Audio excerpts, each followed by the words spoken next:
Material realizat în cadrul proiectului Erasmus Plus E-Classes. Legile lui Ohm. Vom începe cu legea lui Ohm pentru un dipol pasiv și vom da definiția dipolului pasiv, care este următoarea. Orice componentă de circuit electric care prezintă două borne este un dipol. Dacă tensiunea electrică de la bornele dipolului, care nu este parcurs de curent electric, este nulă, acesta se numește dipol pasiv. Cel mai simplu exemplu de un dipol pasiv este rezistorul. Și voi desena un rezistor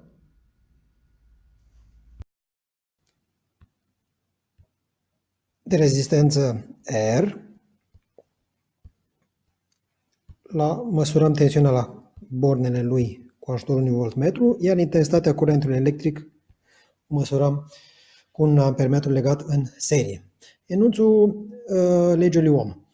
Intensitatea curentului electric prin rezistor este direct proporțională cu diferența de potențial aplicată acestuia atunci când temperatura rezistorului și alți factori fizici rămân constanți. Formularea matematică a legii lui Ohm este următoarea: I egal cu tensiunea U supra rezistența electrică R. Legea lui Ohm poate fi reprezentată și grafic. Graficul acesta numindu-se caracteristica de curent, intensitatea în funcție de tensiunea electrică, și caracteristica pentru un dipol pasiv este o linie dreaptă, o să o desenez cu albastru, care obligatoriu trebuie să treacă prin origine.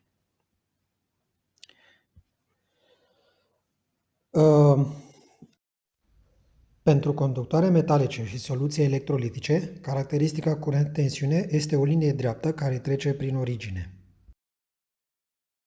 Vom continua cu legea lui Ohm pentru un circuit simplu.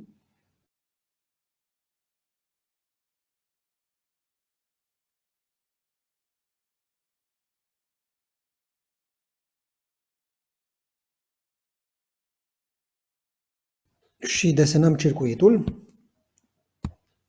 Un rezistor, sursa de curent, fire de legătură, rezistorul are rezistență electrică R, sursa are tensiune electromotoare E mare și rezistența internă R mic. Sensul curentului electric de la borna pozitivă la borna negativă prin exteriorul sursei. Tensiunea electromotoare este împărțită pe circuitul exterior și pe circuitul interior. Deci tensiunea E mare este egal cu U mare, care e tensiunea pe circuitul exterior, plus U mic, tensiunea internă. Conform primei legi a lui Ohm, tensiunea pe circuitul exterior este egală cu intensitatea curentului ori rezistența, iar pe circuitul interior tot cu intensitatea curentului ori rezistența internă.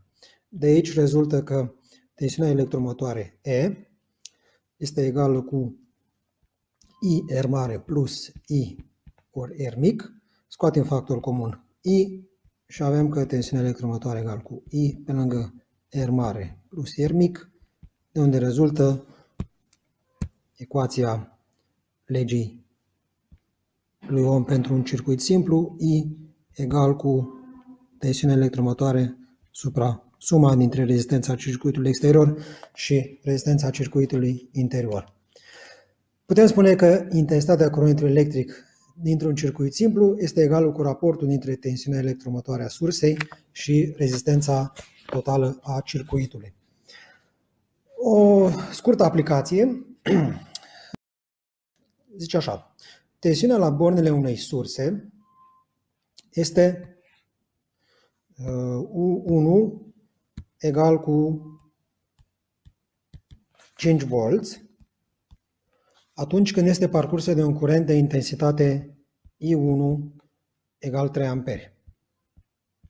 Și U2 8 volți atunci când intensitatea curentului este de 2 amperi. Să se afle tensiunea electromotoare și rezistența internă a sursei, E și R mic.